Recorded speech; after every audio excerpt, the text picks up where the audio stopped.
told me I'm a burnout, told me I'm an outcast. Now that it's my turn, y'all gon' learn and get outclassed. All I do is work, I'ma smirk when your clout pass be about as long as that perk in your mouth lasts. Homie, y'all should face facts, y'all a stick a straw in a haystack. Just another cog that revolve for a playback. Y'all do not evolve, I'm a god to you cavemen.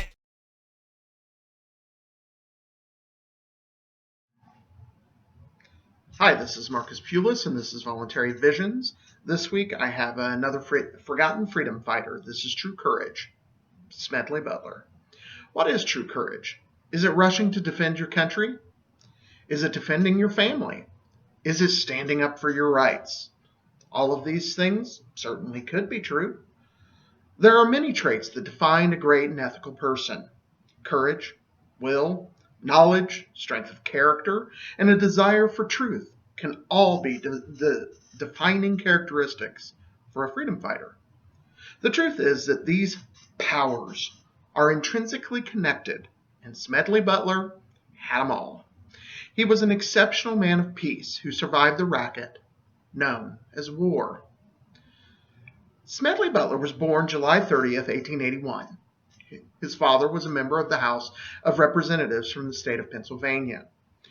When he was just shy of 17 years old, Butler enlisted into the Marine Corps.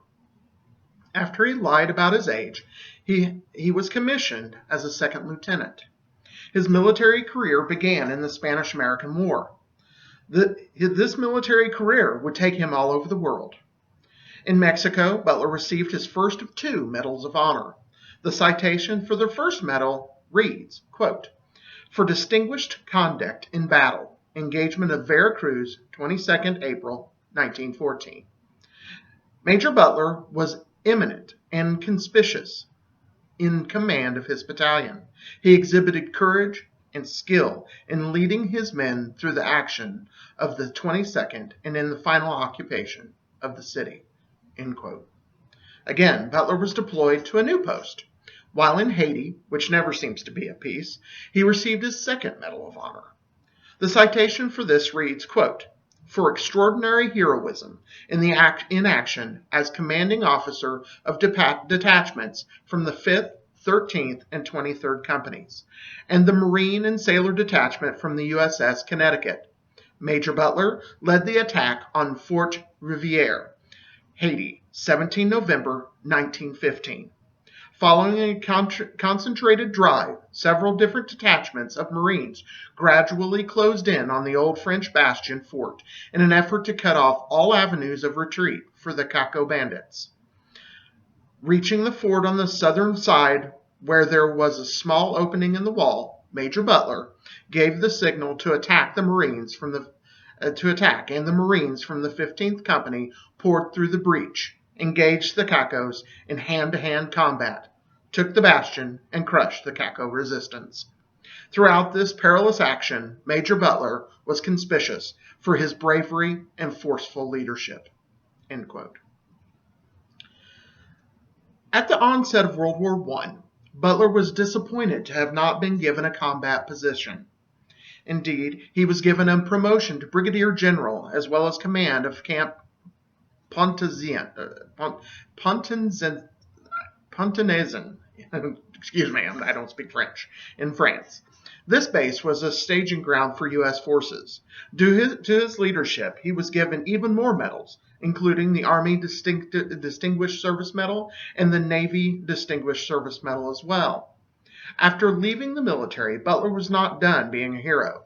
During World War I, the soldiers were promised a veterans bonus. The government, as usual, could not be trusted to actually, help their people. The men who bled in the trenches of Europe were going hungry at home. The Great Depression had brought the economy to its knees.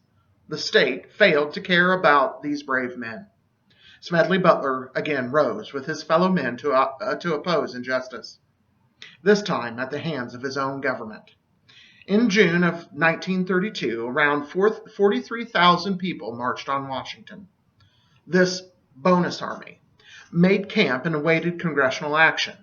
After a long wait, the men became unruly. 2 of the marchers were shot, which caused a riot. Men who had fought for this nation in far-off lands were killed by its police force for trying to feed their families. The motion to pay them failed. Butler and his son arrived at the camp and encouraged the bonus army. It is here that the beginnings of Butler's book, quote, War is a Racket, would be born. During this encampment, he gave a speech about what President Eisenhower would eventually call the military-industrial complex. With this leadership, the government became afraid of what might be brewing in the ranks of the former soldiers. Camp just down the road, the government sent in the cavalry, literally, with gas. That's right, they gassed them, dispersed the camp, and made an enemy out of the most decorated Marine in history. Smedley Butler began to speak out against war profiteering and military adventurism. In the book, War is a Racket, Butler had this to say, quote, I spent 33 years and 4 months in active military service, and during that period I spent most of my time as a high-class muscleman for big business, for Wall Street, and the bankers. In short, I was a racketeer, a gangster for capitalism. I helped make Mexico and especially Tampico, end quote, where he received his first Medal of Honor. To continue, quote, Save for America, oil interest in 1914. I helped make Haiti. End of that quote, Medal of Honor number 2. And to continue, and Cuba, a decent place for the national city boys to collect their revenues in. I helped in the raping of half a dozen Central American republics for the benefit of Wall Street. I helped purify Nicaragua for the International Banking House of Brown Brothers in 1902 to 1912. I brought light to the Dominican Republic for the American sugar interest in 1916. I helped make Honduras right for the American fruit companies in 1903. In China in 1927, I saw to it that the Standard Oil went on its way unmolested. Looking back on it, I might have given Al Capone a few hints. The best he could do was operate his racket in 3 districts. I operated in 3 continents. End quote. Seeing that Butler was opposed to the government's policies, a group of men in 1934 sought him out. This group was, according to Butler, trying to overthrow the government and install a fascist regime on the behalf of the business interests.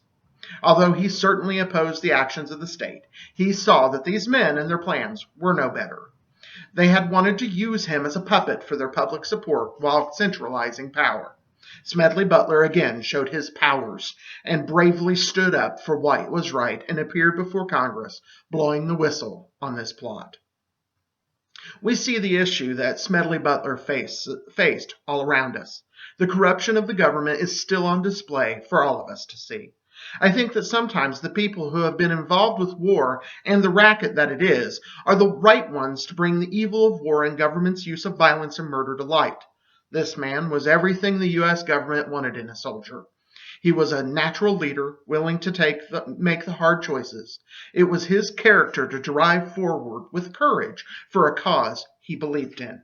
Smedley Butler had the will of a lion, yet it was these same qualities that led him to the knowledge that war was nothing more than a tool for government and corporations to turn blood into gold. It was wrong, and with his strength of character, Smedley Butler would not let it stand. We today in the freedom movement have many issues that we stand for. None are more important than peace. War is the ultimate affront to everything that freedom is. War is murder. In war, a government takes control of your very life and throws it across the world for its own interest without as much as a hesitation. The state spends our money on bombs and bullets while they sit in their ivory tower and watch it like it's simply a board game. Even more sickening, like it did when the bonus army, in the case of the bonus army, it refuses to take care of the people harmed on the battlefield.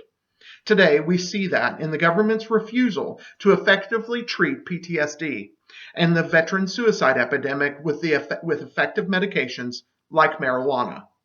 War, as Butler pointed out, is a racket, and it is one that we will end in my lifetime if I have my way. I hope that as you read this post or listen to this video, you too are ready to stand like Butler did against the moneyed interest murdering for profit.